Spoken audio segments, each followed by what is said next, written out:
I was stirring a pot of soup when my daughter-in-law smacked the side of my head with a lad. "Who even cooks like they? Are you completely useless?" Lena barked as the scorching metal burned against my temple. My son Mark, lounging in the living room, simply raised the TV volume, as if he hadn't heard, as if it meant nothing. A few minutes later, a heavy crash echoed through the kitchen. Pots slid off the counter, a bowl rolled across the floor, and I collapsed onto the tiles. Mark rushed in and stopped cold in the doorway. "Mom, what did you do?" he whispered, staring at me sprawled across the mess, my pride crushed beneath me. But neither of them knew I still had one final move to play, one that would upend everything.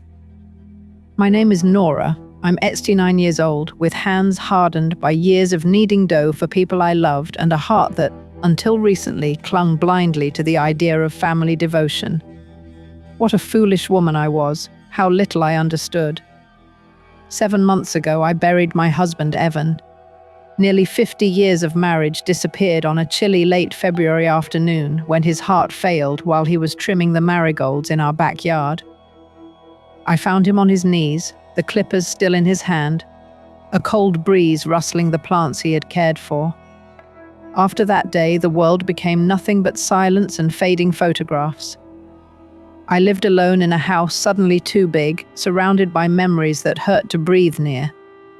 My only son, Mark, insisted I move in with him and his wife. "You shouldn't be living alone, Mom. It's not safe at your age," he told me over the phone, voice steady and strangely formal. I wanted to believe him, needed to. So I packed my life into 4 suitcases and left the home where I raised my child, where Evan read the newspaper by the window each morning, where we slow danced in the living room on rainy nights. Mark's home was sleek, bright, decorated with blues and silver accents. Lena greeted me with a thin smile that never reached her eyes. "Welcome, Nora," she said. "Never, Mom." Just my name, as though I were a tenant. From the first day, something inside me sank, but there was no turning back. They placed me in the guest room, a narrow space near the stairwell that overlooked a quiet side street. I hung Evan's photographs on the wall, arranged my pale dresses in the closet, and tried to make myself small. That felt like my new purpose: exist, but never be a burden. Every morning I woke at 40, brewed coffee, made breakfast, scrambled eggs, toast, sliced peaches. Mark came down first, already dressed for work, eyes glued to his phone. "Thanks, Mom," he'd mutter without looking up. Then Lena would glide in wearing a light blue robe, hair smooth and perfect. She'd sit and examine everything. "The coffee is too strong. The eggs are too soft." Never gratitude, only complaints. But I swallowed it and kept trying.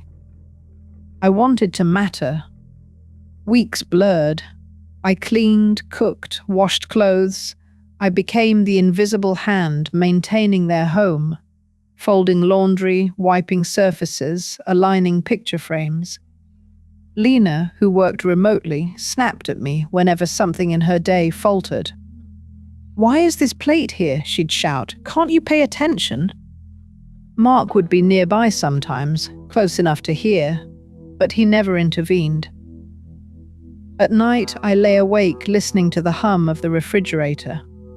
I wondered where I had gone wrong, why my son allowed his wife to treat me like that. Tears soaked into the pillow, but I dried them before dawn. Still, despite everything, I kept trying. I even found the energy to make Mark's favorite vegetable soup one afternoon, kind he loved when he was little. I was slicing carrots when Lena stormed into the kitchen. "What are you cooking now?" she demanded. "Soup," I answered softly. Mark always liked it. She peered into the pot and curled her lip. "This looks awful. How much salt did you dump in here? Are you trying to ruin dinner?" Her words pierced, but I kept stirring. Then she grabbed the ladle. Before I could move, she struck the side of my head with it. Hot broth splashed down my cheek, stinging my skin. "Who cooks like that, you useless woman?" she snapped.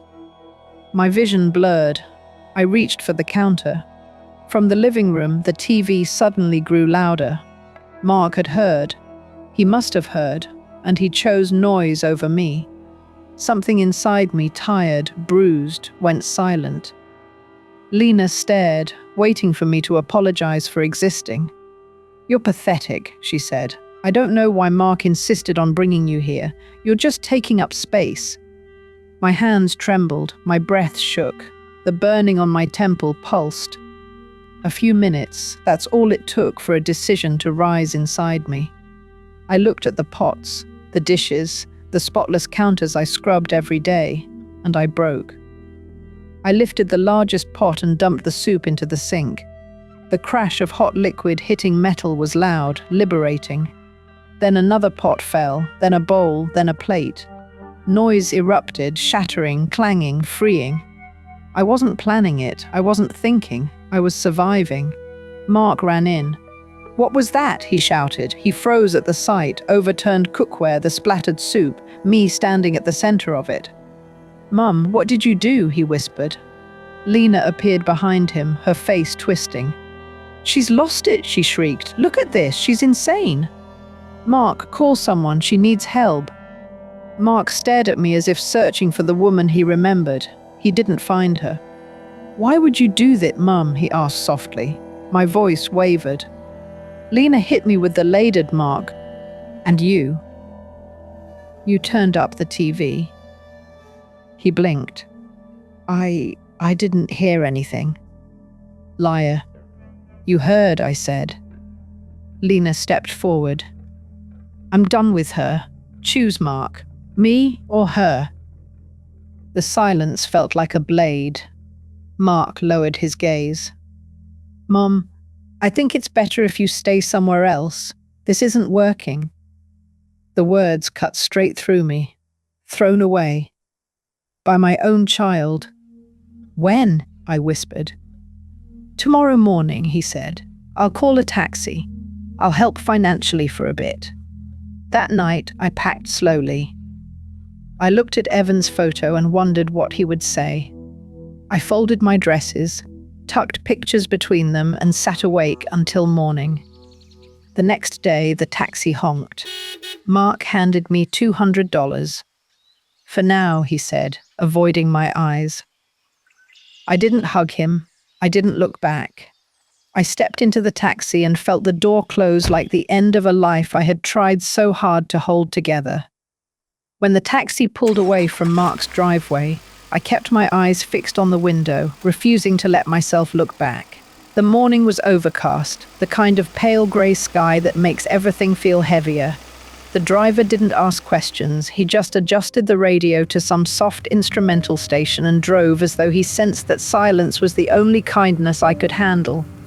"Anywhere affordable," I murmured after a moment. He nodded and took me toward a small, dim motel on the outskirts of the city, a place with dull, mustard-colored walls and a flickering vacancy sign. It wasn't the sort of place anyone chose, only the sort they ended up in. I checked in quietly, paying for 2 nights with trembling hands. The room was cramped, with a rust-colored bedspread and a window that faced a gravel parking lot. A faint smell of dampness clung to the carpet. I set my suitcases against the wall and sat on the edge of the bed. The springs creaked under my weight. It struck me then how quickly the world could shrink. Yesterday I had a home, even if it was an unhappy one. Today, everything I owned was stuffed into 4 aging suitcases beside a motel bed. I placed Evan's photo on the small table next to the bed. His gentle smile stared back at me, and I felt a familiar ache pulse through my chest. Losing him had carved out a hollow place inside me, a place I had tried to fill by taking care of Mark and Lena. Now even that attempt had shattered. The motel's thin curtains let in a strip of pale light. I lay down and closed my eyes, but sleep wouldn't come. My mind wandered back to those years with Evan, years that now felt like pieces of a life belonging to someone else. We met when I was barely 21. Evan was a soft-spoken man who worked with numbers, always calm, always thinking ahead. He used to surprise me with small gestures, A cup of tea on cold mornings, handwritten notes tucked into my apron, fresh daisies from the corner shop. He wasn't a grand romantic. He was steady, dependable. The kind of man who made the world feel warmer simply by being in it. I remembered the day Mark was born. Evan had held him like he was made of glass, whispering promises only a new father could understand. We weren't wealthy, but Evan made sure our home was filled with warmth instead of extravagance. He worked extra hours, saved every month, and talked about wanting to build a future that would keep our family safe. Back then, I didn't grasp the weight of those words. I only saw a man who loved us. The rest, his careful planning, the way he stored away documents and receipts, felt like quirks. Now, sitting in that motel room, I clung to those memories like lifelines. I tried to steady my breathing, but the more I thought, the more tightly my chest constricted. I kept hearing Lena's voice, her insults, the lead striking my temple, and Mark, my own son, turning up the television. I had always believed the hardest loss of my life was losing Evan, but I was wrong. Losing the trust in my own child, that was far worse. The next morning, before the sun had fully risen, I walked to the small diner next to the motel. The neon sign buzzed faintly as I stepped inside. The air smelled of burnt toast and coffee grounds. I ordered the cheapest thing on the menu, a plain bagel and coffee. The waitress, a woman with tired eyes and a ponytail, glanced at me with curiosity. "Rough morning?" I managed a faint smile. "Something like that." She placed the plate gently in front of me. "Eat slow," she said. "It helps." I nodded, appreciating her quiet kindness more than she knew. After breakfast, I returned to the motel. My phone, which had remained silent since Mark dropped me off, still showed no new messages, no calls from him, no apology from Lena, not even a simple check-in to make sure I'd reached the motel safely. I sank onto the bed, feeling the emptiness settle heavier on my shoulders. I tried reading, but the words blurred. I attempted cleaning the small room, but it already looked painfully tidy. By early afternoon, I found myself pacing, uncertain of what to do or who I was without my routines.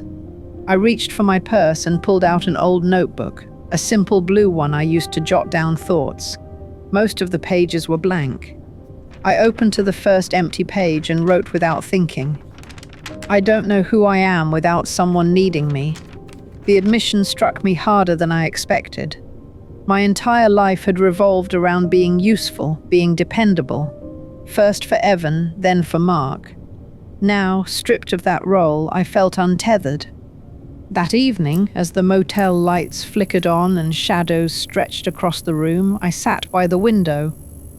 Cars drove past occasionally, their headlights briefly illuminating the lonely asphalt before disappearing. I wondered what Evan would have said if he were here. He always believed people revealed themselves in times of crisis.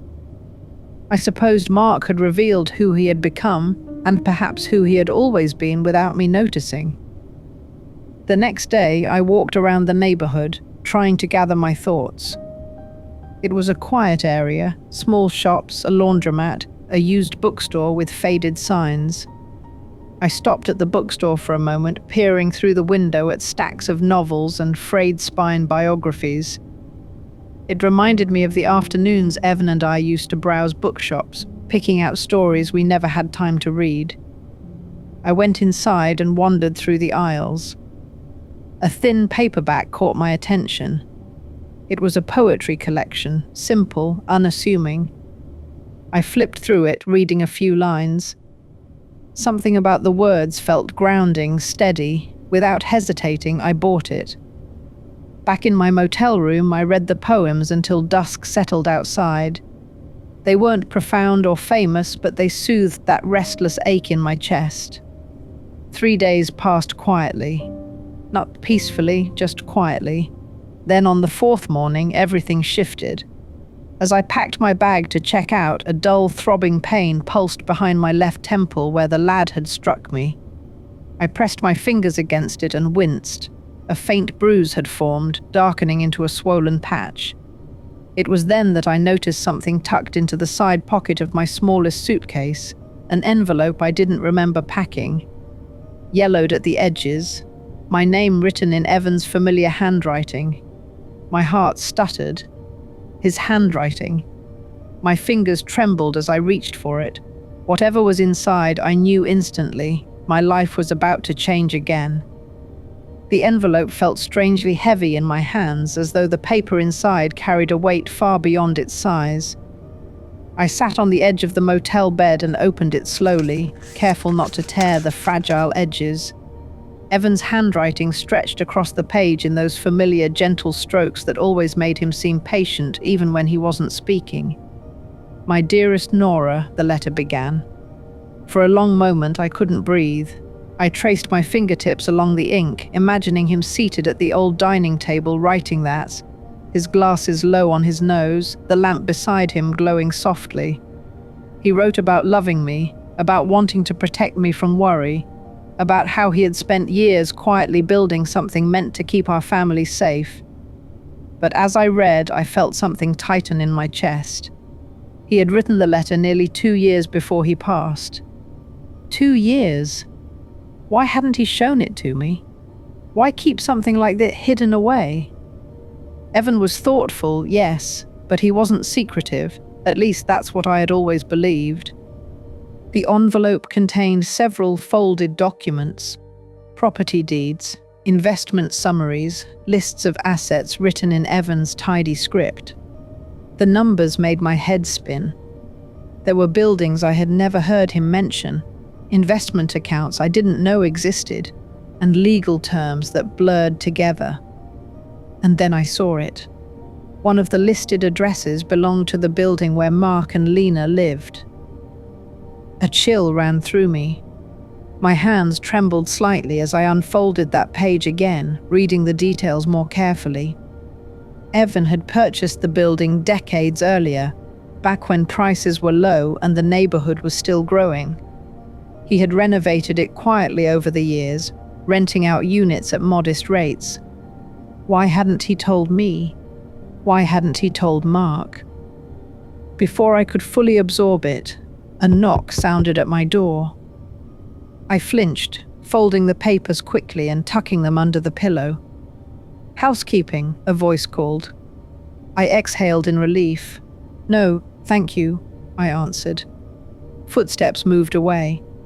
I sat there for several minutes, gripping the edge of the bed, letting everything settle.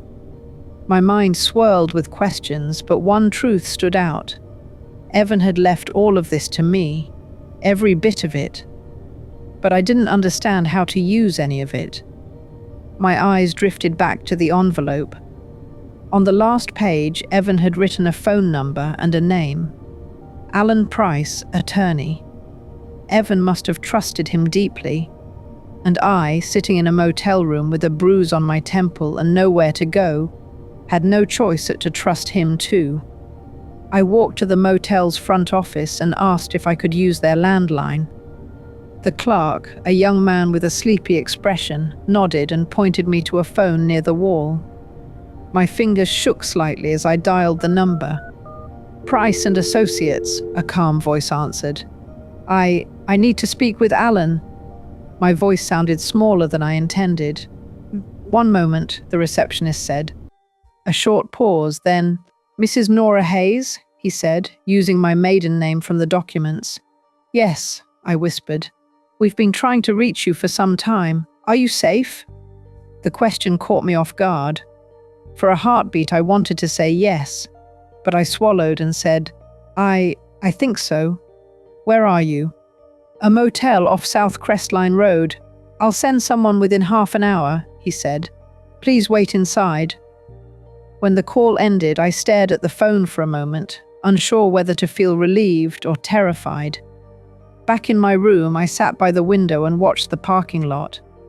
The sun had begun dipping behind a line of buildings, casting the asphalt in long orange shadows. Each passing minute felt like an hour. Finally, a dark grey sedan pulled in quietly. The driver stepped out, tall, expressionless, wearing a charcoal jacket. "Mrs. Hayes?" he called. I nodded. "Mrs. Price asked me to bring you to the office." He placed my suitcases carefully in the trunk. His movements were measured, respectful, as though he understood I had already been handled roughly enough by life. The ride was silent. I stared out the window as we passed rows of shops, a playground with fading paint, a cluster of tall glass buildings reflecting the last bits of sunset. I felt like a stranger in a city I had lived in for decades. When we arrived, the driver escorted me to the 15th floor of a polished building downtown. The interior smelled faintly of pine and paper. A receptionist guided me through a hall lined with framed certificates. "Mr. Price will be with you shortly," she said. I sat on a leather chair, clutching my purse so tightly my knuckles whitened. A moment later, a door opened. "Mrs. Hayes?" A man in his 50s stepped forward. He had salt and pepper hair neatly combed back and wore simple glasses. Something about his posture, straight, composed, reminded me faintly of Evan. "I'm Alan Price," he said, extending his hand. I shook it weakly. He gestured toward his office. "Please, come in. You must be exhausted." I sat in a cushioned chair across from his desk, feeling strangely small in the immaculate room. The walls were lined with books, thick volumes about property law, wills, financial planning. Alan settled into his seat and folded his hands. "Mrs. Hayes," he began softly, "I'm very sorry for your loss. Evan trusted you deeply, and he trusted me to ensure everything he left behind would reach you safely." I swallowed hard. "I didn't know about any of this," I said, my fingers twisting in my lap. "He never told me, not about the buildings, not about the investments, not even the letter." Alan nodded. "Evan worried that discussing finances might overwhelm you. He wanted to protect you from stress, especially as he got older. But he knew that if something happened to him, you would need support and knowledge." I blinked back the sting in my eyes. "He included instructions," Alan continued, "and I have the official documents for everything. You are the sole owner of multiple properties." Hearing it aloud made me dizzy. "I don't understand how to manage any of this," I whispered. "That's why I'm here," he said gently. "Evan asked me to guide you through every step. You're not alone." For the first time in weeks, something inside me loosened slightly, like a fist unclenching. Alan opened a folder and slid several papers toward me.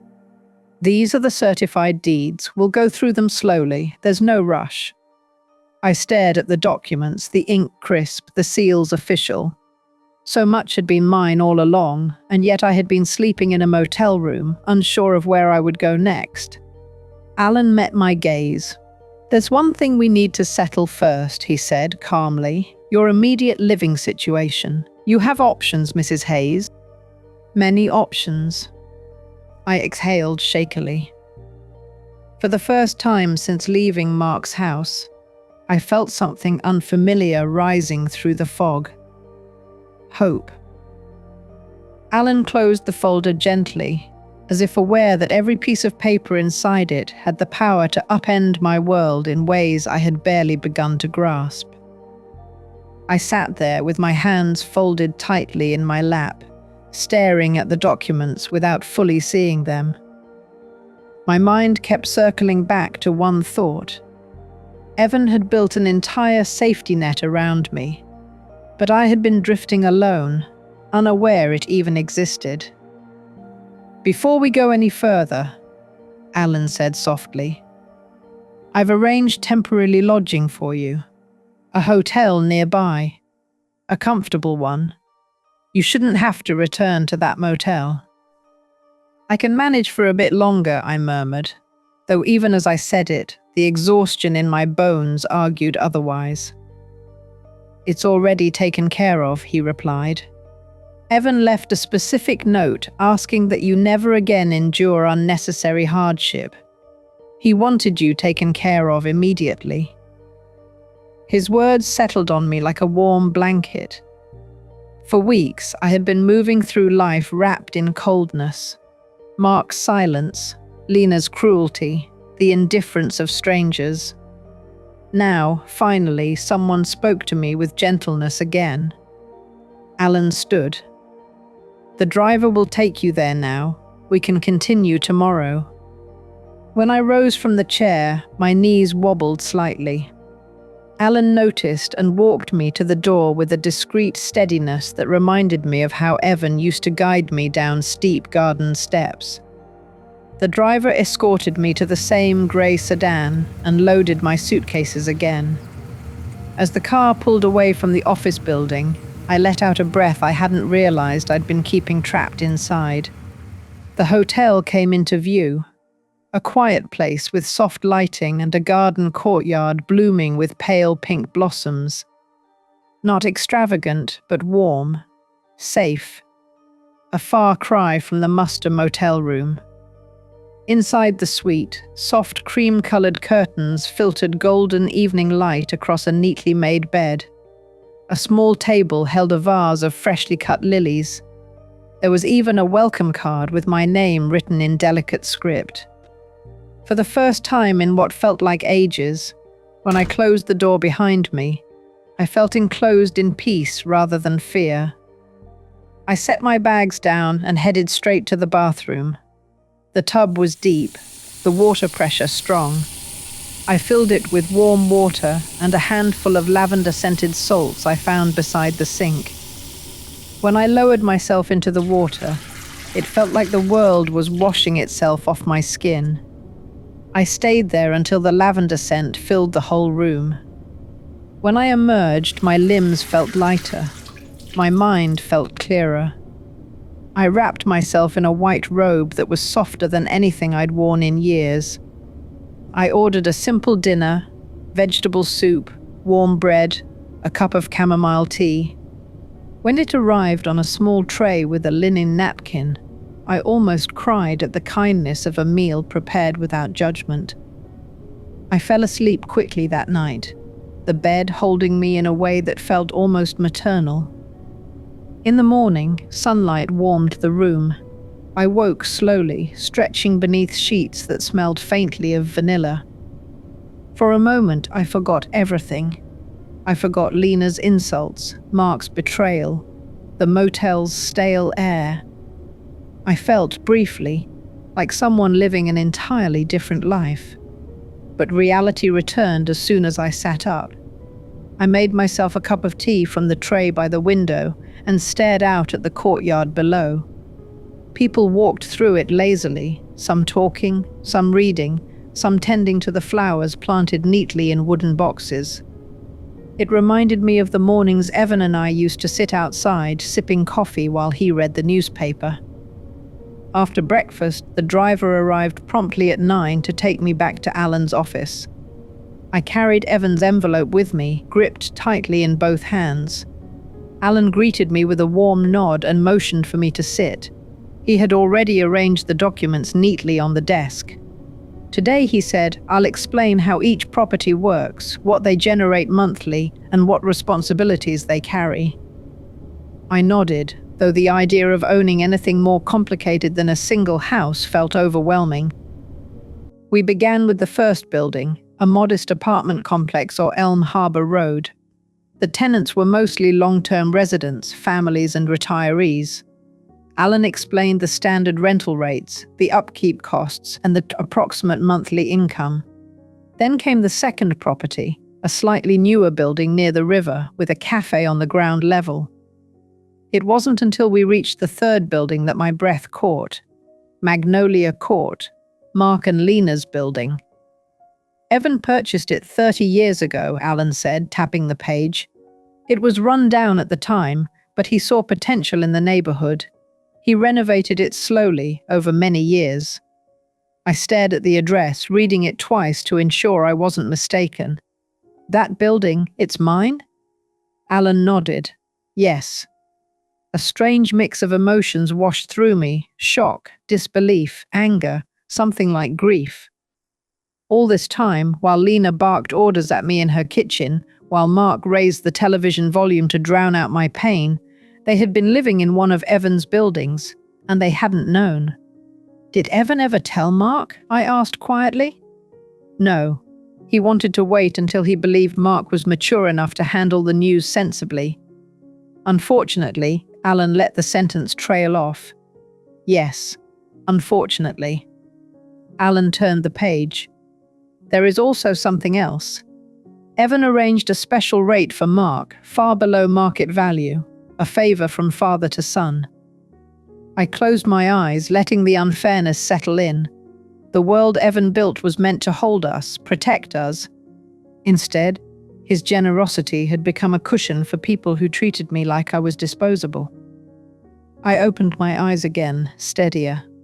"What is the current market rate?" I asked. Alan told me. It was significantly higher than what Mark had been paying. "And am I allowed to update the rental agreement to that amount?" I asked. "You own the property," Alan said gently. "You have full legal authority to make changes, as long as proper notice is provided." I took a slow breath. "Then that's what I want. Issue updated rental terms." He looked at me carefully. "Are you certain?" "Yes." The word came out with an unfamiliar firmness. "I want things to be fair. Nothing more." Alan made a note and set the form aside. "Very well. I'll take care of it." As the meeting went on, we reviewed more properties, shopping units, a set of townhouses, and a small building near the old pier. Each one came with its own history. Evan's handwriting on some of the early documents made me feel as though he was sitting beside me. "It seems he trusted you deeply," Alan said. "He was very thoughtful in his planning." I nodded, blinking back tears. "He always thought of the long term. I never imagined it meant this." Alan closed the last folder. "There's something else Evan asked me to give you, another letter, but only under certain circumstances." He reached into his desk drawer and pulled out a small sealed envelope with my name on it. "He said if I ever saw you walk into my office looking defeated," Alan said softly, "I should give you this."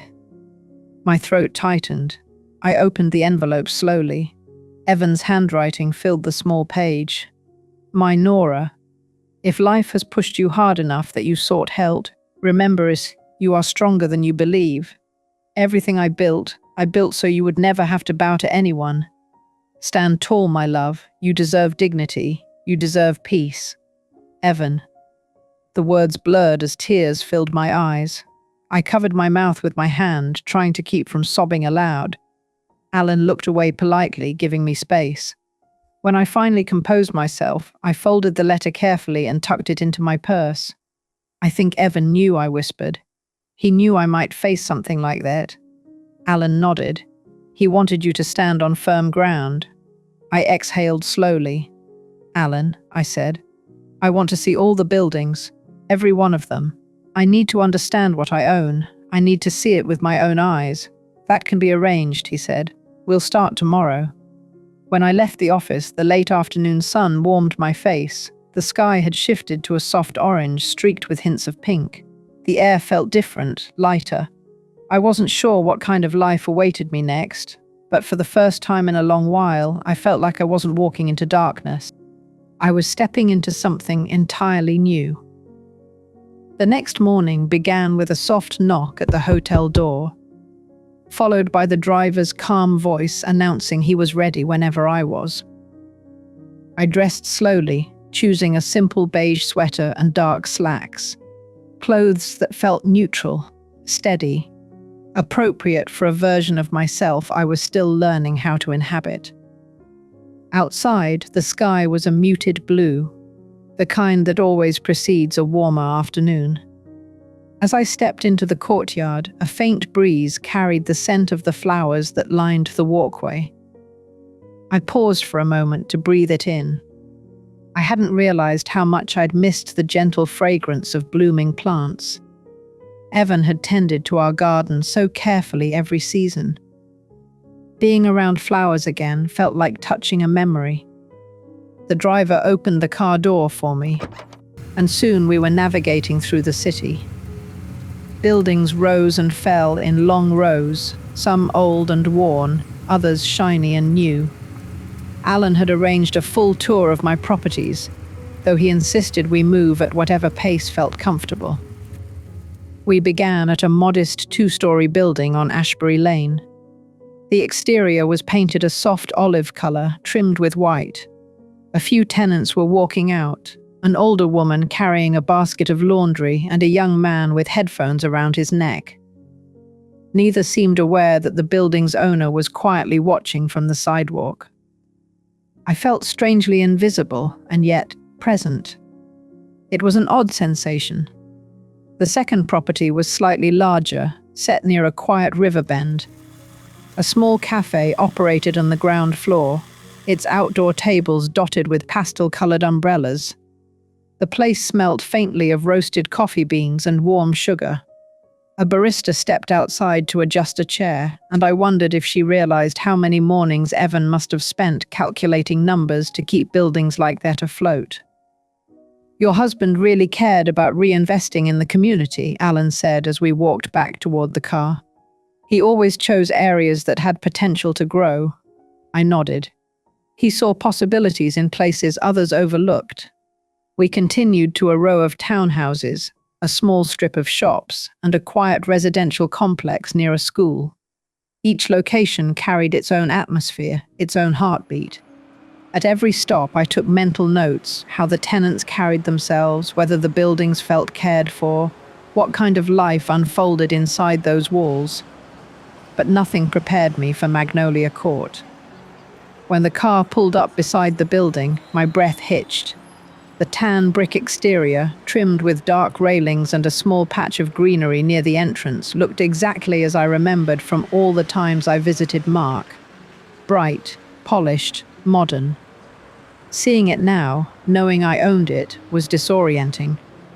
Alan walked beside me as we approached the front steps. "We won't go inside today," he said softly. "This is just a look from the outside." "That's fine," I replied, though a knot tightened in my stomach. I stood there for a moment, staring at the windows, one of which belonged to the kitchen where Lena had struck me. I could almost hear the clatter of dishes, the sharpness of her voice, the sound of the television rising in the next room. But the building itself didn't feel cruel. It was just a structure, a neutral thing shaped by the lives inside it. The cruelty had come from the people, not the walls. "Let's move on," I said quietly. The next building we toured was a small structure near a busier district. On the second floor lived one of my tenants, a single mother named Marla, whose situation Alan had mentioned briefly. She wasn't there at the moment, but a children's bicycle leaned against the railing and a potted mint plant sat on a windowsill. I paused in front of the mint plant, its leaves bright and healthy. Evan had loved mint. He always added it to lemonade in the summer. For a moment, I allowed myself to imagine he had planted this one, though I knew that wasn't possible. We continued the tour, and by the time we returned to the car, the sun had risen high enough to warm the sidewalks. I felt tired, but steadier than I had in days. "Shall we head back to the office?" Alan asked. "Yes," I said, settling into the seat. On the drive, I watched the city blur past shops, the bus stops, the clusters of trees, and felt something inside me beginning to shift. For so long, I had been living entirely in reaction to my circumstances. Evan's death, Mark's choices, Lena's cruelty, the sudden collapse of everything familiar. But now, for the first time, I was seeing beyond the pain. I was seeing the shape of a future. At the office, Alan had arranged a small tray of tea and biscuits, which felt like an unnecessary kindness, but one I appreciated. We reviewed rental ledgers, tenant histories, and maintenance schedules. The numbers still overwhelmed me, but Alan explained everything slowly, respectfully. "There's no need to memorize all of this immediately," he reassured. "You'll grow into it over time." I nodded, taking a slow sip of the tea. "I want to learn," I said. "I can't let Evan's work be wasted, and I don't want to be blindsided again." He smiled gently. "You're already doing more than most people in your position." We spent another hour reviewing documents. By the time I returned to the hotel, my mind was buzzing with information, but something about the process felt grounding. That evening, instead of ordering room service, I went down to the small dining area off the lobby. A handful of guests sat around, talking quietly or reading. I chose a corner table and ordered a simple dinner, a grain bowl with roasted vegetables and a cup of herbal tea. As I ate, I noticed an older woman sitting at the far end of the room. She had neatly styled grey hair and wore a pale violet blouse. She watched people with an expression that seemed both curious and knowing. When our eyes briefly met, she gave me a warm smile. I returned it politely, though something about her gaze lingered. It reminded me of how my mother used to look at me when she sensed I wasn't pate everything aloud. Once, back in my suite, I opened the small journal I had brought with me and wrote down everything I had seen that day. Buildings, the tenants, the way the air had felt near the river property, the mint plant on the windowsill. Then, almost without thinking, I wrote, "I am learning that standing doesn't mean I never fell. It means I rose again." I closed the journal gently. The next morning, a light rain tapped against the window. The air smelled clean, refreshed. I stepped outside to walk around the courtyard for a few minutes before meeting Alan again, letting the cool droplets brush my hands. As I passed one of the garden beds, I noticed a small plaque beside a cluster of marigolds, Evan's favorite flower. The plaque read, "For those who seek new beginnings." I stood there, letting the rain gather in my hair. A new beginning. It felt like the world was whispering that phrase to me, urging me forward. And I knew this was only the beginning of what was coming next. Alan greeted me with a calm nod the next morning, his desk already arranged with a fresh stack of papers and a steaming cup of tea he pushed gently in my direction. The rain had lightened outside, leaving the city wrapped in a thin veil of mist. Through the large office windows, I could see the droplets clinging to the glass, distorting the skyline ever so slightly. "We'll go over some of the financial structures today," Alan said. "And then I want to show you something your husband put in place more than a decade ago, something he never told you about." My stomach tightened. Every time Evan's name resurfaced in these meetings, it brought with it a mixture of warmth and sorrow, but the idea that he had created yet another secret plan without telling me made my pulse quicken. Alan reached for a slim folder, only one on the desk that had not been opened yet. Its cover was a deep forest green, unlike the others we had reviewed. "This," he said carefully, "is something Evan filed privately. It took some time to retrieve it from storage." He slid the folder toward me. My fingers brushed the smooth cover before I lifted it open. Inside were 2 pages, one typed, one handwritten. The typed one explained legal arrangements I didn't fully understand. Ownership transfers, contingency plans, clauses for emergencies I never imagined I'd face. But the handwritten page, Evans, was where my eyes locked. "My Nora," it began. "There are things a husband never wants to imagine, but I've learned that preparing for the worst is sometimes the deepest form of love. If something happens to me, and if Mark ever chooses a path that distances him from you, I want to ensure you will never rely on anyone who might not honor you as they should." I pressed my lips together, fighting the tightening in my throat. "There is another matter. One I never spoke about because I feared it might hurt you. Years ago, before Mark married, he came to me expressing worries not about himself, but about his ability to support a family. He asked for financial help. He said he was overwhelmed. I agreed to assist, but what began as support for him quietly became support for someone else too." My brow furrowed slightly. Alan leaned forward, anticipating my confusion.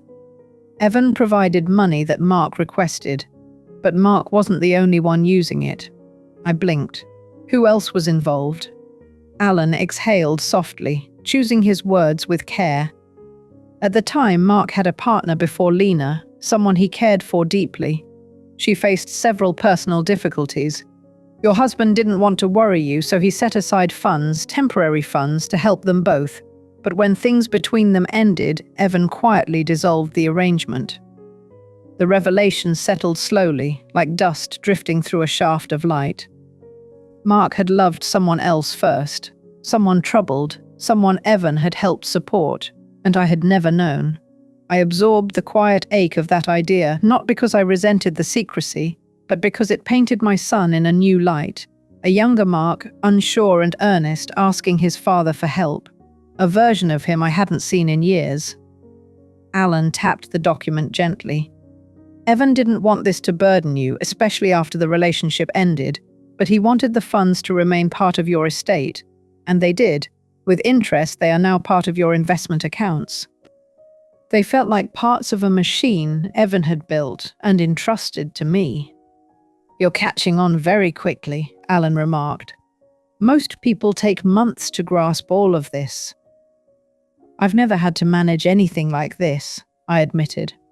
But I don't want to handle it blindly, no anymore. When we finished, the driver took me to the luxury hotel again. On the way, the mist had cleared into a thin sunlight that reflected warmly off the pavement. I leaned slightly toward the window, watching pedestrians hurry across crosswalks and small storefront owners open their doors for the day. Back in the suite, I changed into comfortable clothes and sat by the window with a cup of warm tea. My mind replayed Evan's words from the letter, his quiet anticipation of the sorrows I might face, his attempts to shield me even after he was gone. I didn't know whether to feel grateful or crushed, perhaps both. The next morning, Alan took me to a boutique he claimed was known for its subtle elegance. At first, I resisted. I don't need new clothes, I said softly. Consider it part of your new role, Alan replied. You'll be meeting people, signing contracts, making decisions. Presentation matters. He had a point, though I hated admitting it. Inside the boutique, the staff welcomed us warmly. They showed me clothing that felt nothing like what I had worn in years. Soft wool coats, neatly tailored trousers, muted silk blouses in warm earth tones. One of the attendants, a woman with auburn hair pulled into a loose bun, guided me gently. "Try this one," she said, handing me a moss green blouse. "It brings out your eyes." When I looked in the mirror, I barely recognized myself. Not because of any dramatic transformation, but because the woman staring back at me looked capable, grounded, someone who had survived something and was learning to stand again.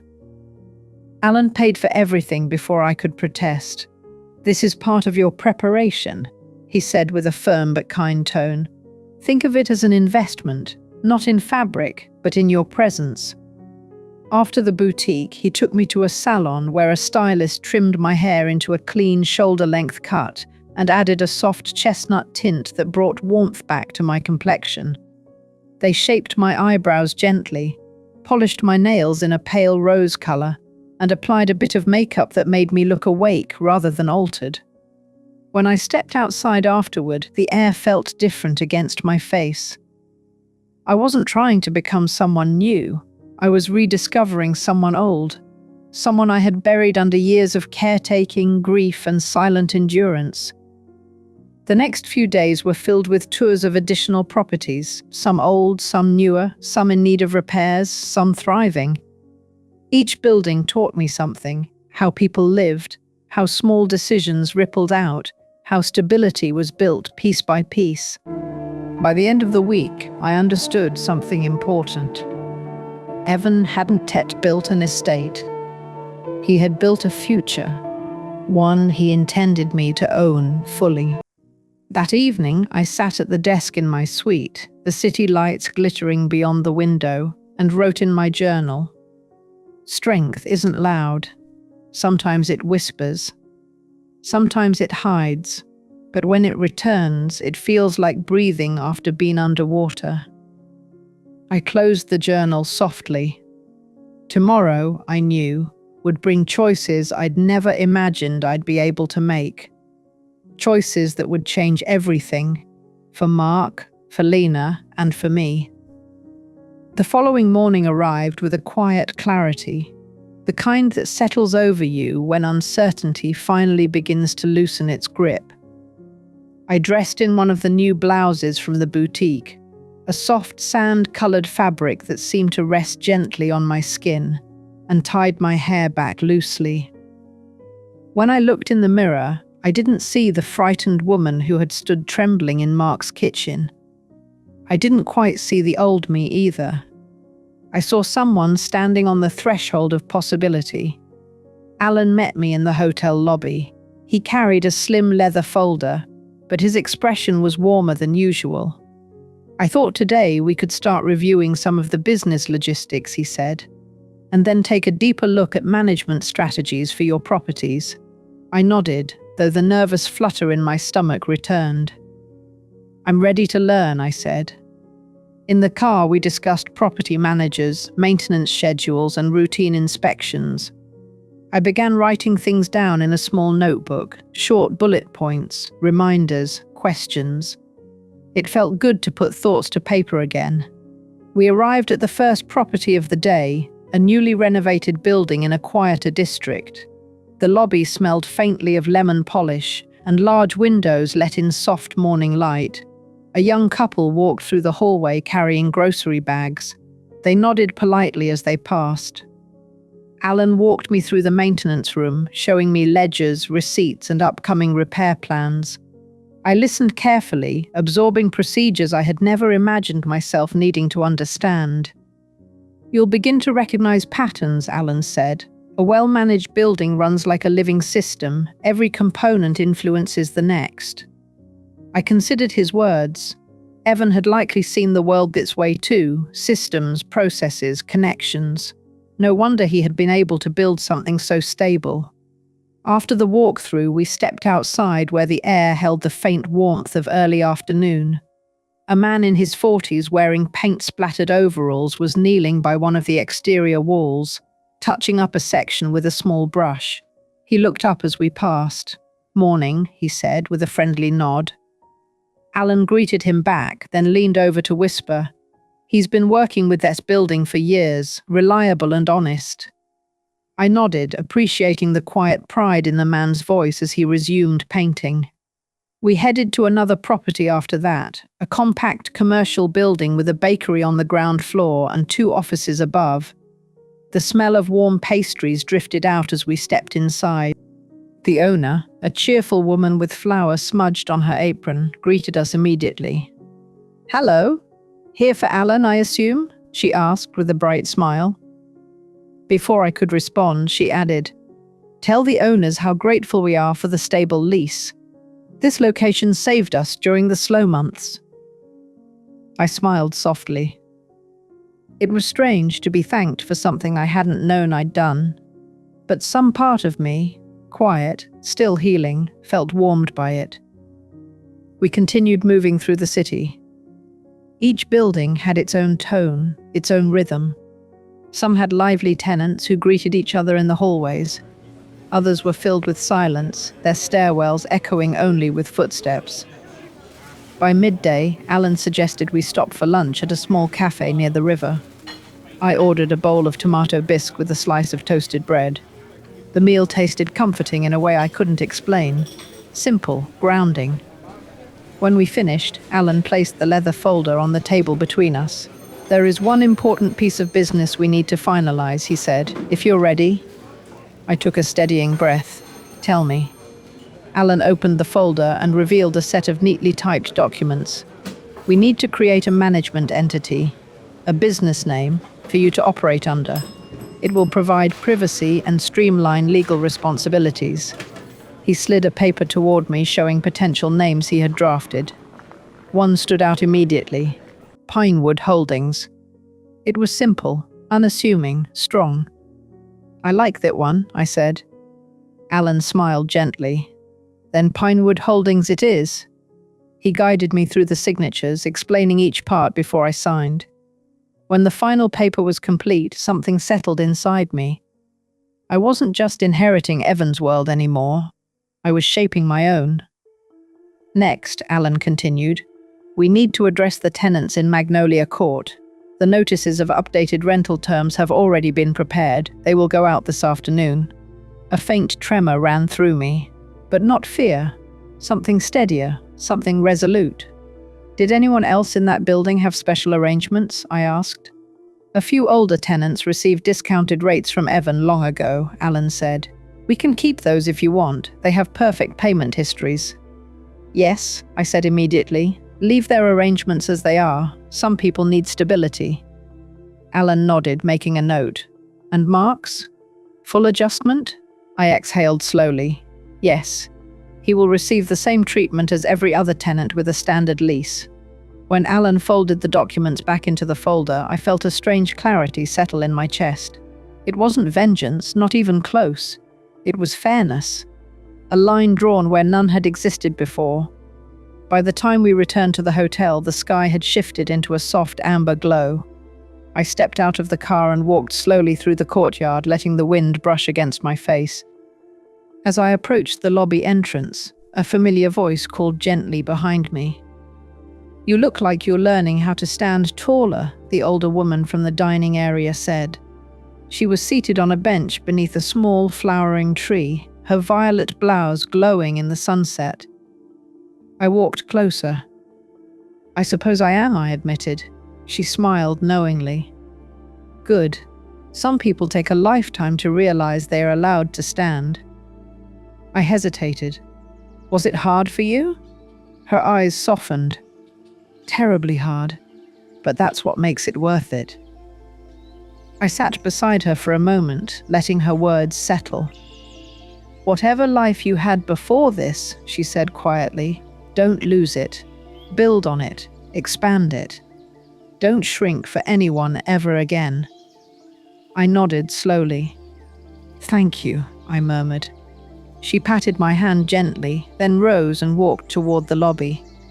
I watched her go, feeling a strange sense of connection, brief but meaningful. Upstairs in my suite, I changed into comfortable clothes and opened my journal. Today I chose a name. Today I chose a direction. Today I remembered that beginnings don't require permission. I set down my pen and looked out at the glittering lights of the city. Tomorrow Pinewood Holdings would officially exist, and so in a way would I. The next morning rose in soft shades of pale gold, warming the hotel courtyard as though the world had finally decided to meet me gently. I dressed in one of my new outfits, a muted olive blouse and a pair of tailored dark slacks, still growing accustomed to how the fabric felt against my skin. There was something quietly empowering about putting on clothes chosen not for practicality or someone else's comfort, but for my own. Downstairs, Alan greeted me with his usual calm presence. Ready for another full day? He asked. Yes, I replied, surprising myself with how steady my voice sounded. As we drove toward his office, Alan explained that today we would delve deeper into the financial side of property management, something I still approached with a mix of curiosity and apprehension. You're doing remarkably well, Alan said as we pulled into a parking garage. Most people in your position feel overwhelmed for months. I'm still overwhelmed, I admitted. I'm just learning not to let it stop me. Inside his office, documents were arranged in neat stacks, rent rolls, repair estimates, account summaries. Alan guided me through each one with patient clarity. Think of these like stories, he said at one point, noticing my furrowed brow.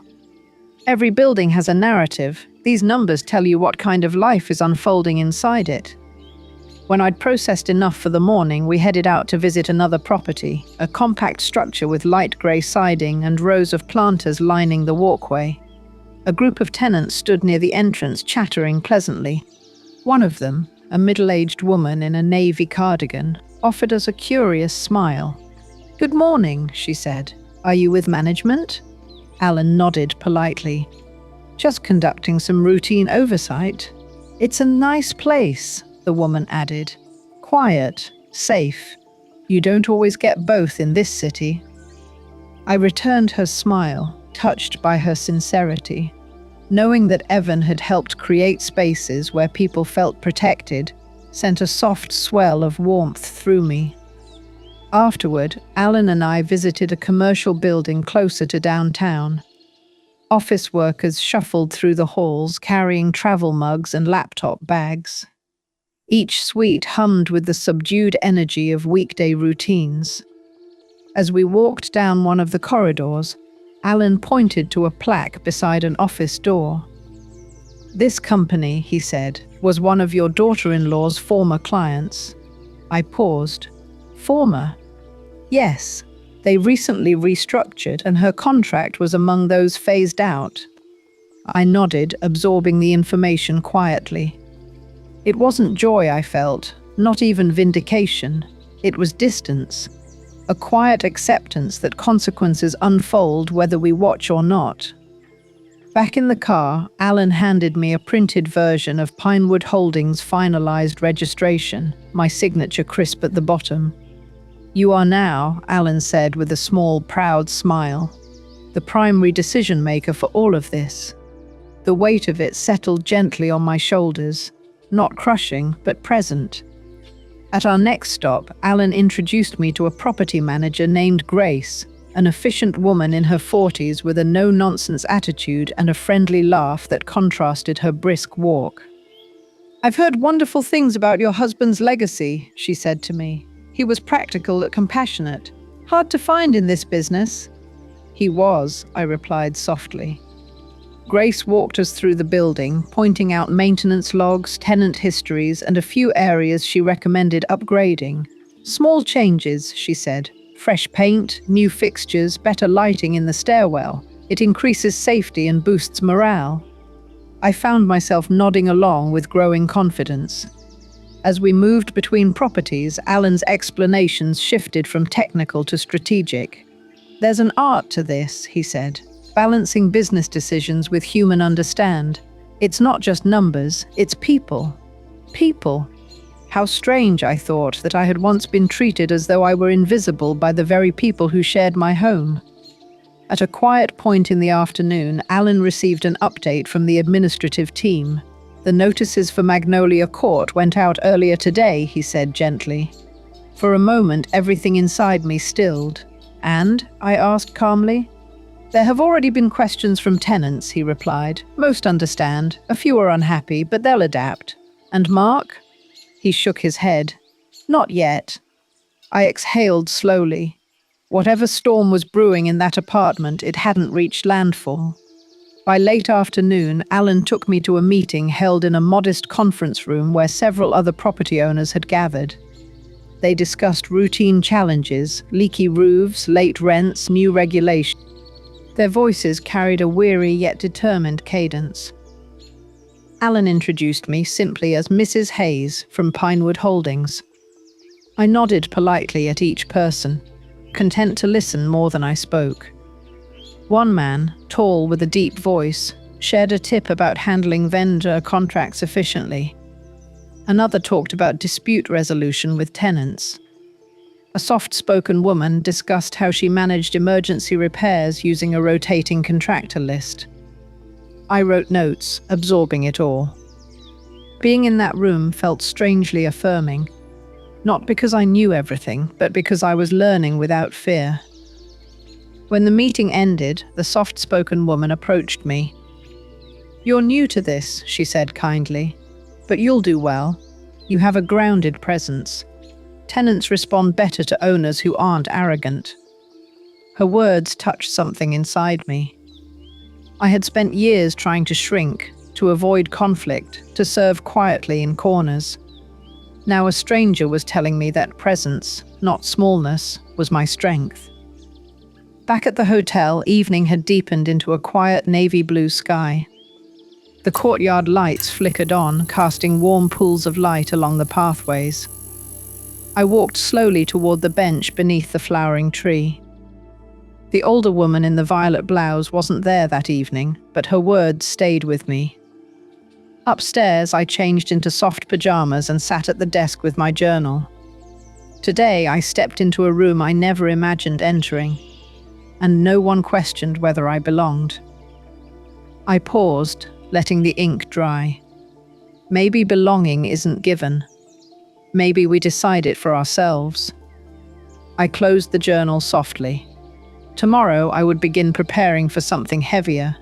First ripples of consequences from Magnolia Court.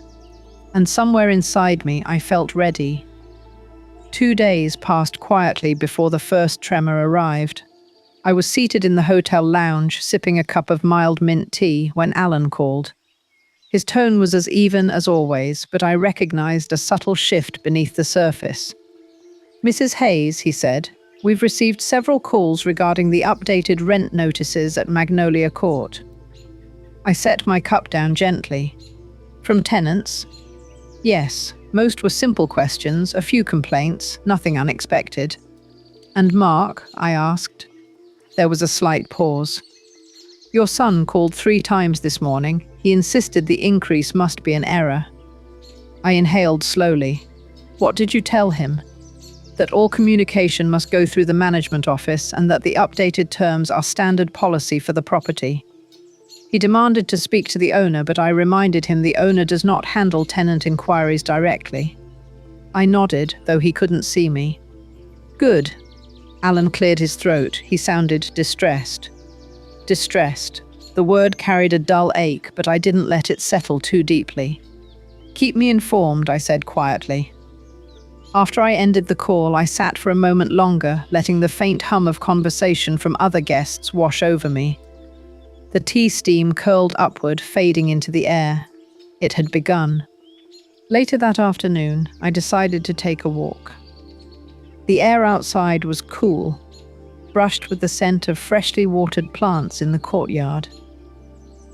I wandered slowly, letting my thoughts drift. Eventually, I found myself near a bench beneath a canopy of pale blossoms. I sat down and watched the way the light filtered through the leaves. A young couple laughed softly nearby, their voices light and unburdened. A small dog tugged its owner excitedly toward the flower beds. Ordinary moments, quiet and simple, felt grounding. But a heaviness lingered inside me, one I couldn't shake entirely.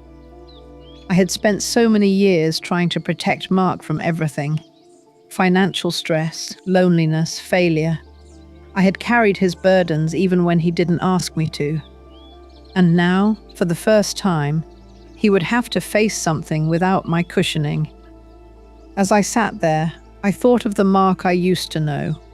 Little boy who ran to me with scraped knees, the teenager who studied late into the night, the young man who hugged Evan so tightly at his college graduation. Where had that boy gone?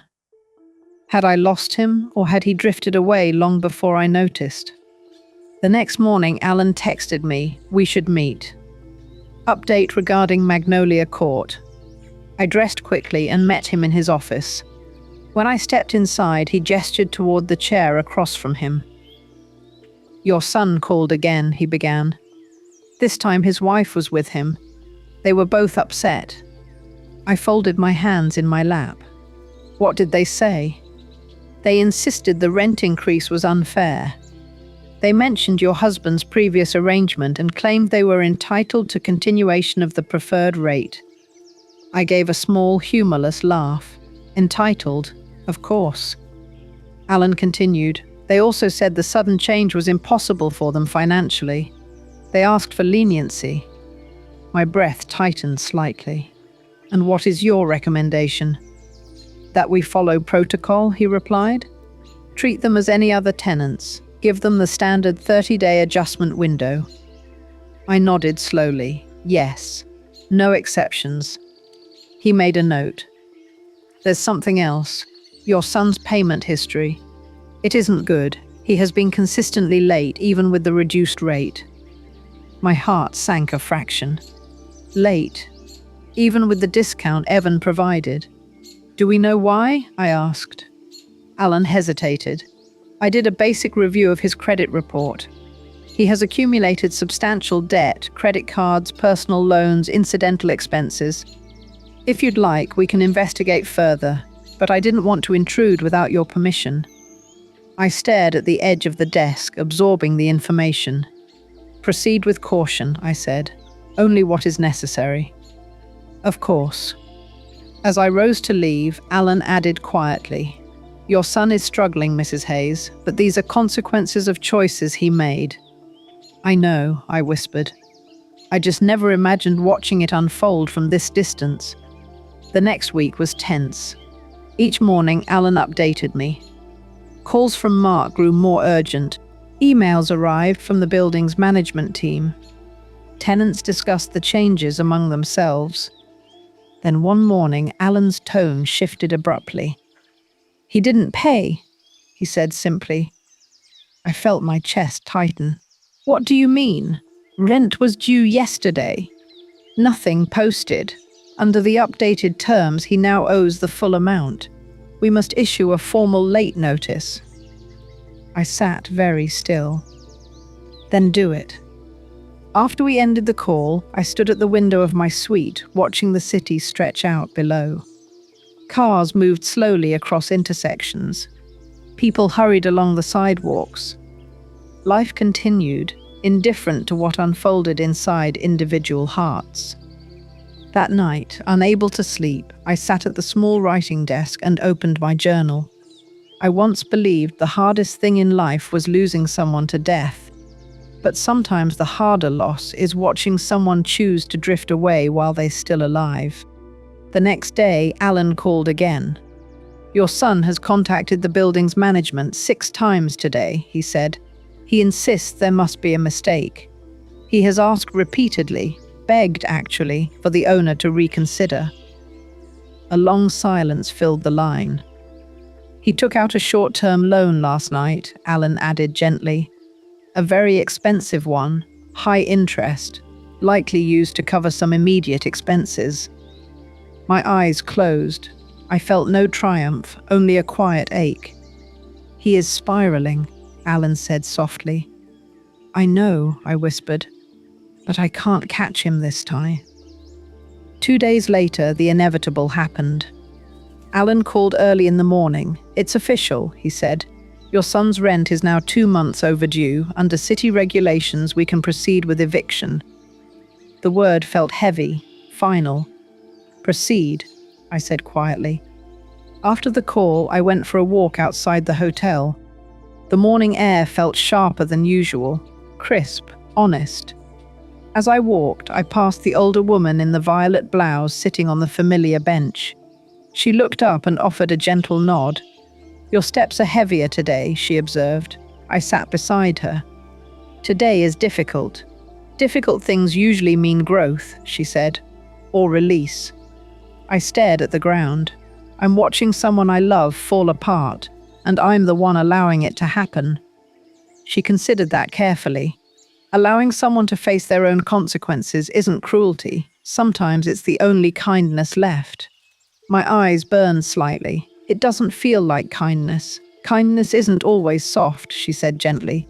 "Sometimes it's the strength to stop cushioning someone's fall." We sat together in silence for a few moments before she patted my hand again. "You're stronger than you think," she said. I watched her walk away, her figure dissolving into the lobby's warm light. Over the next week, the tension escalated. Calls from Mark became frantic. Lena's voice could sometimes be heard in the background, sharp, accusatory. Tenants began whispering about the couple in Unit 3B and the eviction notice posted on their door. Alan informed me each time Mark tried to negotiate. "He's asking for an extension. He wants a payment plan. He's threatening to sue. He's begging now." I listened quietly, offering the same response each time. Follow protocol. On the 24th day, the management team scheduled the eviction hearing. When Alan told me the date, something inside me stilled. "This will be the moment it becomes real," he said gently. "Yes," I said softly. "For him and for me." The morning of the hearing arrived wrapped in a muted grey sky, the kind that hangs low and heavy as if the world itself is holding its breath. I dressed with care, choosing a charcoal pantsuit and a soft cream blouse, clothes that felt neither flashy nor timid, only steady. I gathered my hair into a low twist and put on the subtle glasses the boutique stylist had recommended. This version of me wasn't a disguise. It was simply the woman I had been forced to meet. Alan picked me up promptly, greeting me with a small nod that felt grounding. The ride to the courthouse was quiet. I watched the passing buildings blur through the window, each one carrying someone's story, someone's burden, someone's beginning, someone's ending. When we arrived, Alan walked with me through the echoing hallway lined with worn wooden benches. Courtrooms buzzed faintly with voices and shuffling papers. Someone coughed. A door closed sharply. Everything felt both mundane and monumental at once. We reached courtroom 5. Before entering, Alan turned to me. "You don't have to stay the entire time," he said. "Your presence here is completely optional." "I know," I replied, "but I want to be here."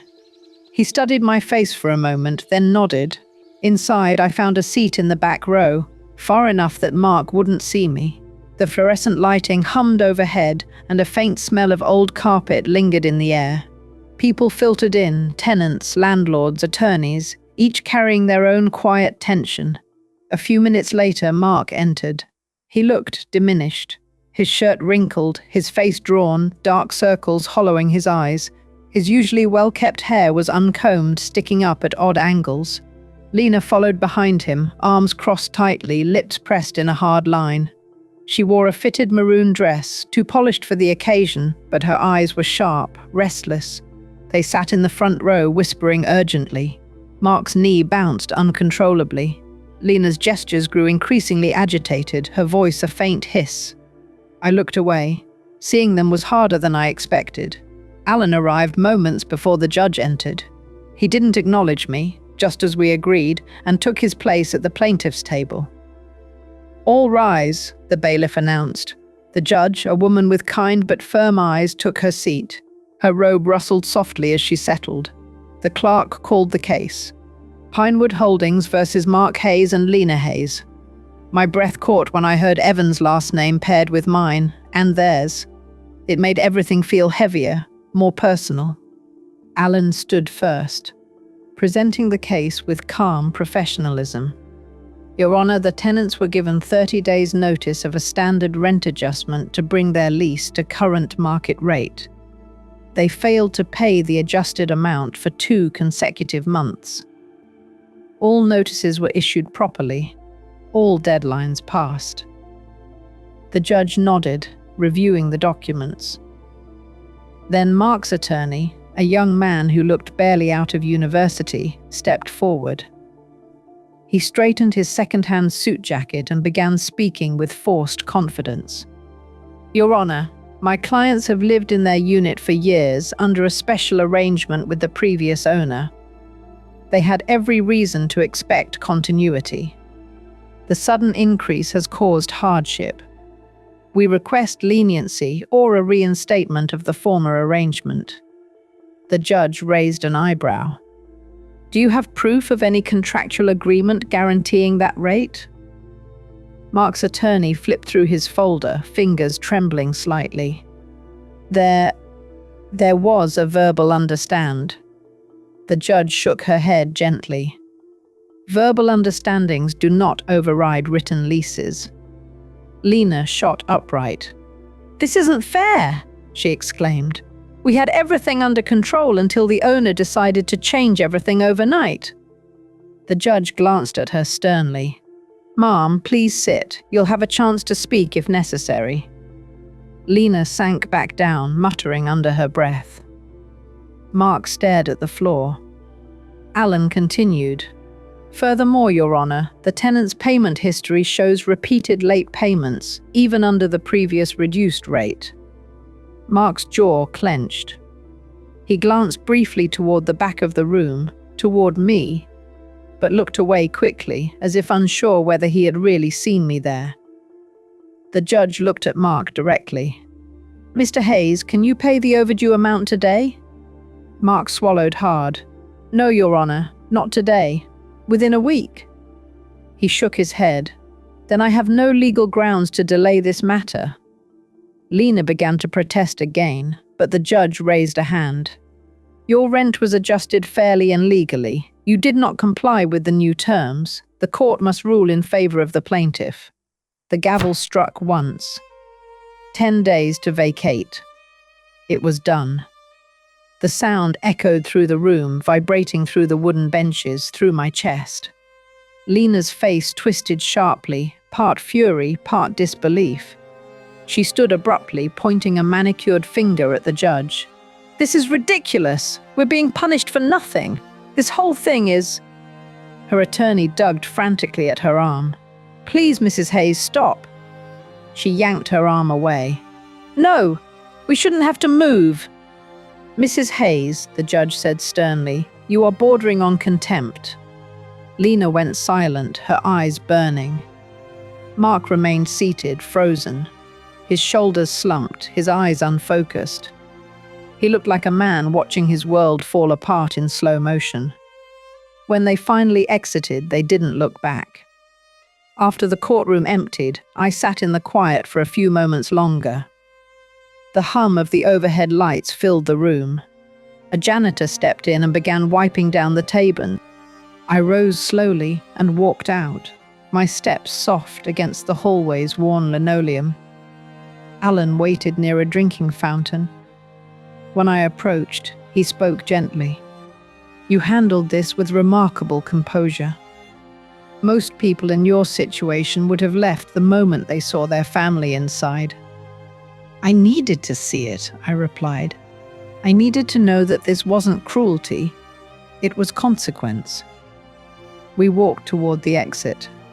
Outside, the clouds had parted slightly, revealing a muted patch of blue. Alan guided me to a small cafe across the street. We sat near the window, the afternoon sun casting shadows across the table. "Are you all right?" he asked. I stirred my tea slowly, watching the ripples settle. "I don't know if all right is the word, but I feel steady." He nodded. "You've taken the first step toward reclaiming your life." I looked out the window. People hurried across the crosswalk, living, moving, surviving. "It doesn't feel like victory," I said. "It's not meant to," Alan replied. "It's closure, and sometimes closure is quiet." I let out a long breath. "What happens next?" I asked. Alan folded his hands. "Now we prepare for communication. Your son will try to reach out, possibly soon." I stared into my tea.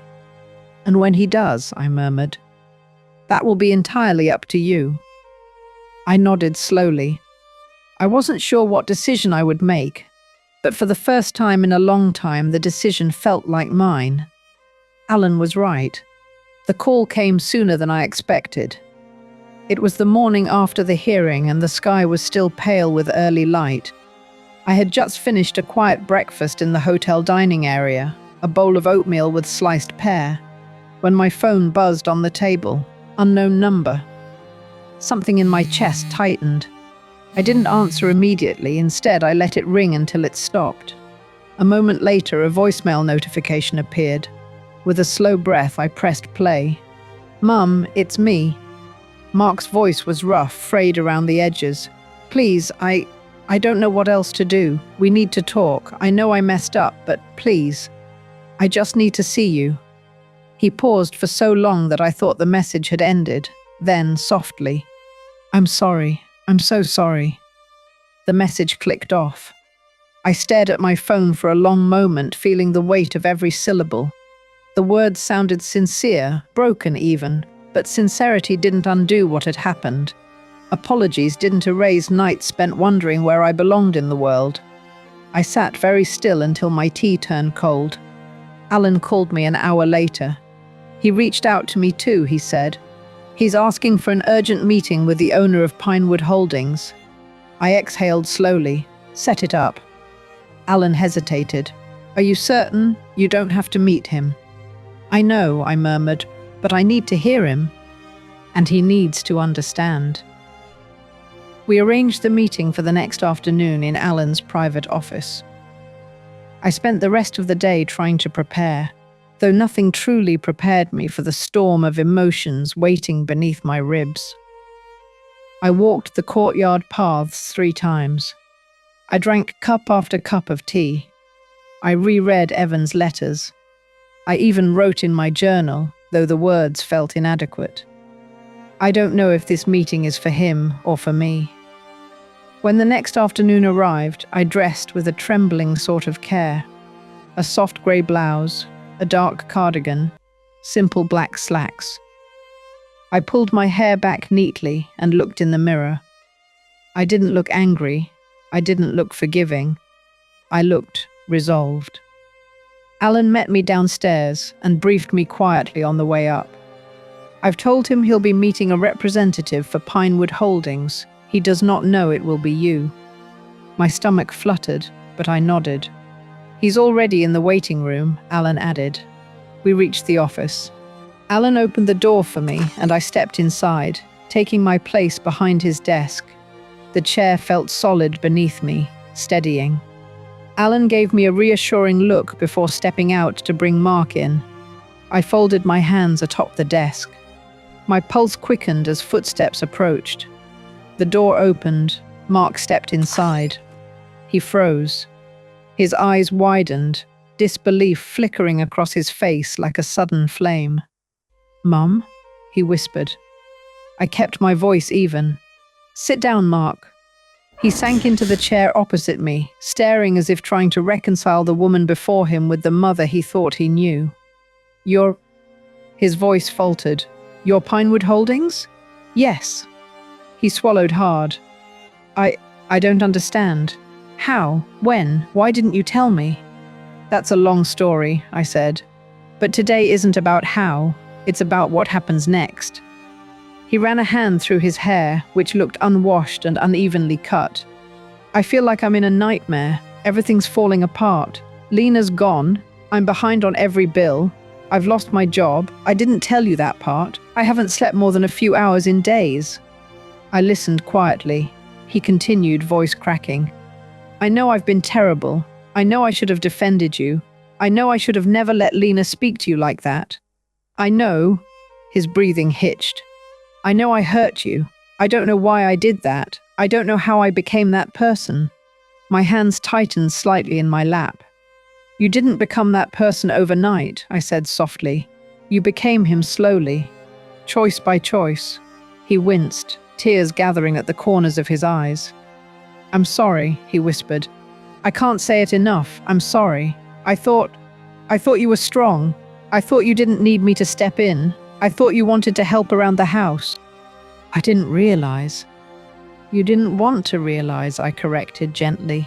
It was easier not to look. He bowed his head. After a moment, he looked up again. "Mom, please. I know I'm being evicted. I know everything is my fault, but I'm begging you, just give me one more chance.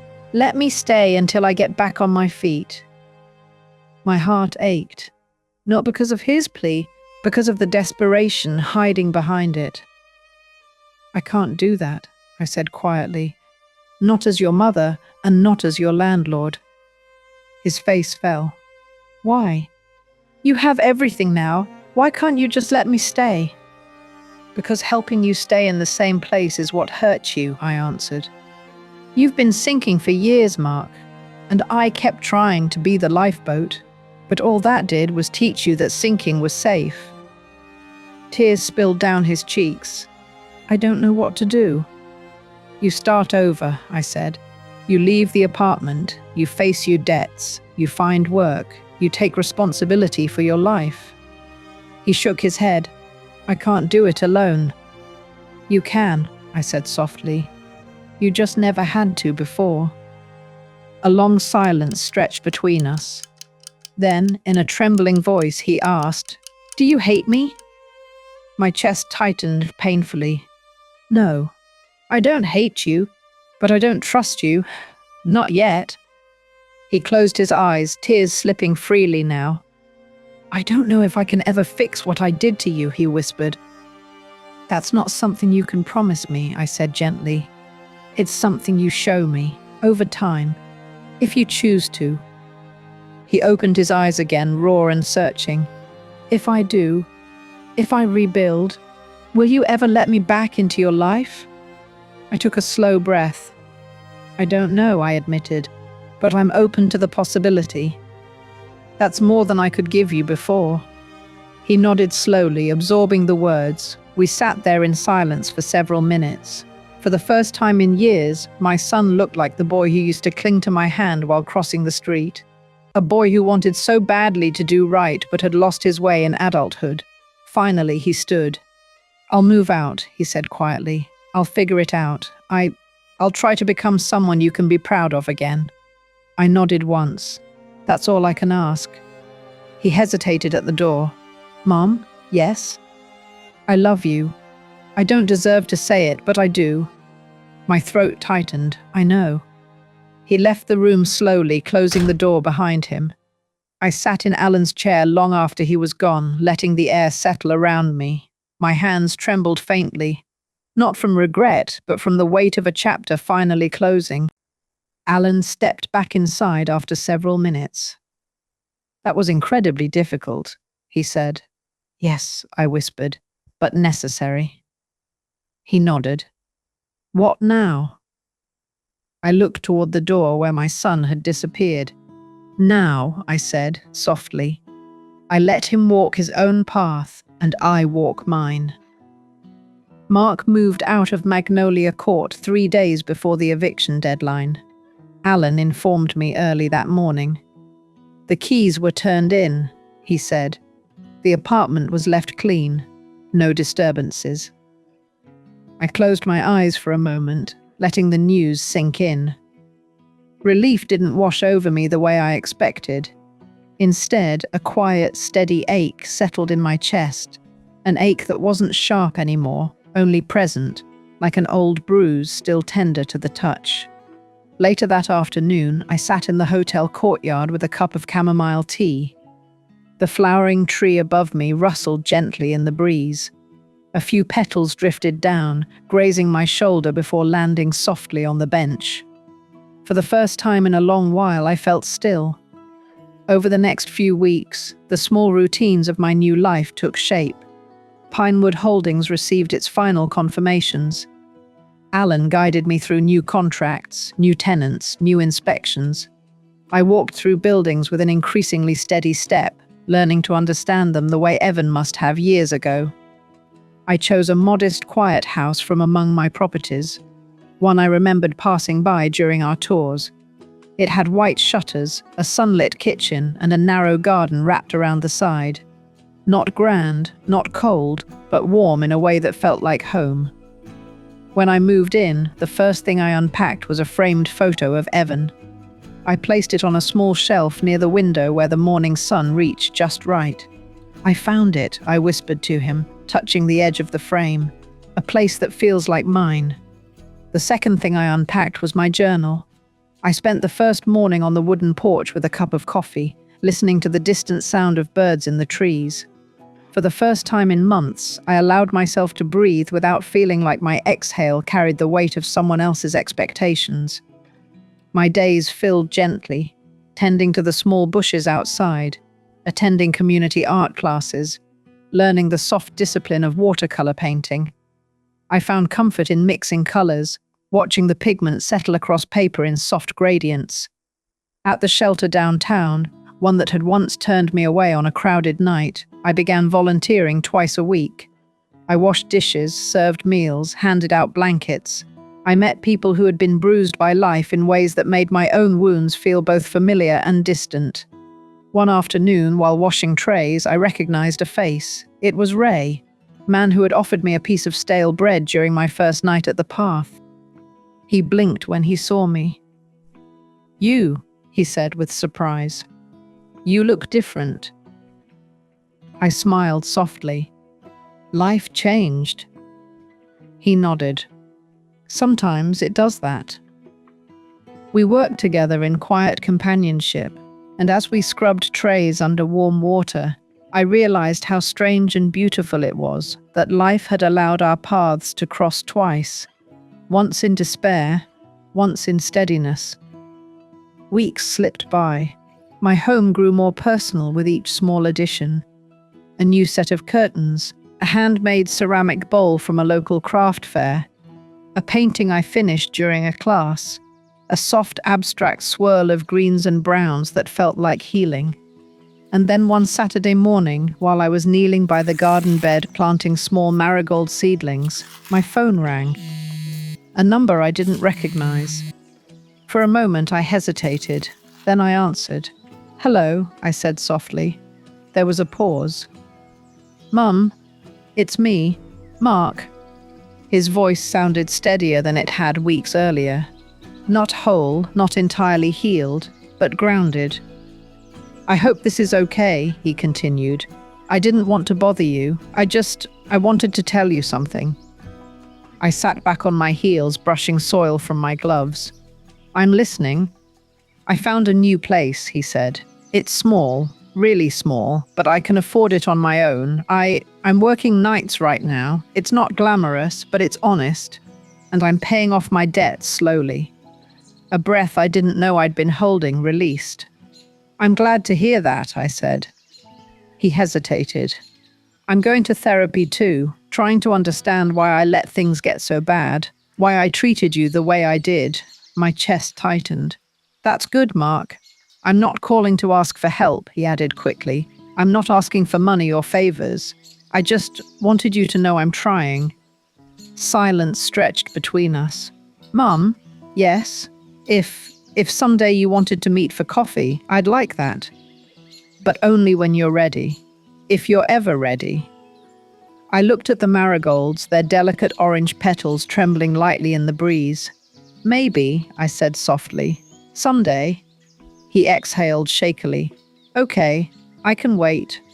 Another pause. "I love you," he said, voice quieter than before. "I know," I whispered. "Take care of yourself." When the call ended, I remained kneeling by the garden bed for a long moment. The soil beneath my gloves felt cool and steady. The marigolds swayed gently, their bright color catching the light. I closed my eyes and breathed deeply. Not everything was forgotten, but something had begun. That afternoon, I brewed a cup of peppermint tea and carried it to the porch. I sat with my journal open and wrote slowly, deliberately. Healing isn't a destination, it's a home we rebuild one quiet moment at a time. The wind shifted, carrying with it the scent of fresh soil and blooming flowers. A bird perched on the railing, singing a soft, warbling tune. I looked out over the small garden, the sky stretching open above it, and felt a sense of quiet ownership. Not of the house or the properties, but of my life. My days of shrinking to fit someone else's comfort were over. My days of disappearing into the background were done. I had found a home again. One built not from duty or sacrifice, but from choice. My own. And as I sat there, wrapped in the calm of the afternoon, I realized something unexpected. I wasn't at peace. I was free.